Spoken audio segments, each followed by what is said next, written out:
बहुत समय पहले अरावली की पहाड़ियों के पास बसा एक छोटा सा गांव था, सोनपुर। गांव के बीचों बीच एक विशाल और रहस्यमय वृक्ष खड़ा था, जिसे लोग कल्पवट कहते थे।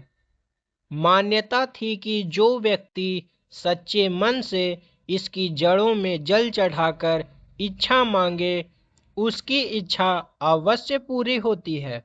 इस वृक्ष के कारण दूर दूर से लोग यहाँ आते थे। एक दिन गांव का एक साधारण बुनकर हरिनाथ कल्पवट के पास आया।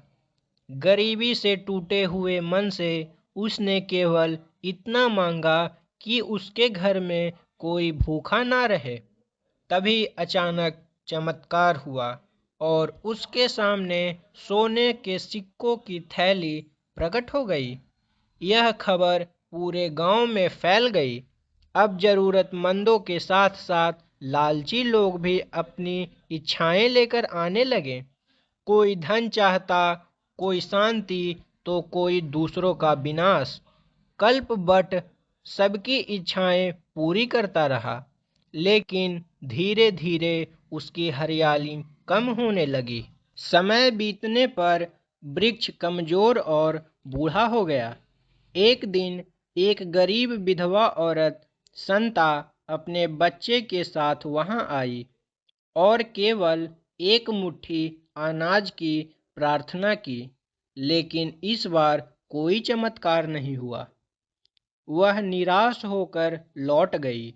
यह देखकर कल्पवट को गहरा सदमा लगा। उसने पहली बार महसूस किया कि उसने लालची को तो दिया, पर सच्चे जरूरतमंद को नहीं। उसी रात तेज प्रकाश हुआ और भगवान नारायण प्रकट हुए।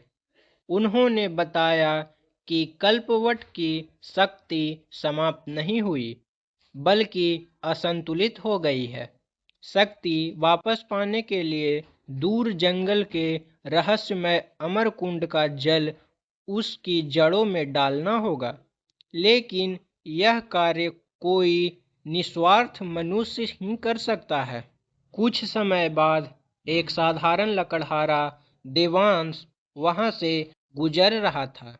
सारी बात जानकर उसने बिना किसी लालच के यह कठिन यात्रा स्वीकार की। अनेक खतरों को पार कर वह अमरकुंड से जल लेकर लौट आया और उसे कल्पवट की जड़ों में डाल दिया। तुरंत वृक्ष फिर से हरा भरा हो उठा और उसकी शक्ति लौट आई। अगले दिन संता फिर आई और इस बार उसकी इच्छा पूरी हुई। गांव में खुशहाली लौट आई, लेकिन अब कल्पवट हर इच्छा पूरी नहीं करता था। वह पहले मनुष्य के इरादे को परखता था। इस प्रकार सोनपुर के लोगों ने समझ लिया कि सच्ची चमत्कार जादू से नहीं, बल्कि निस्वार्थ में होता है।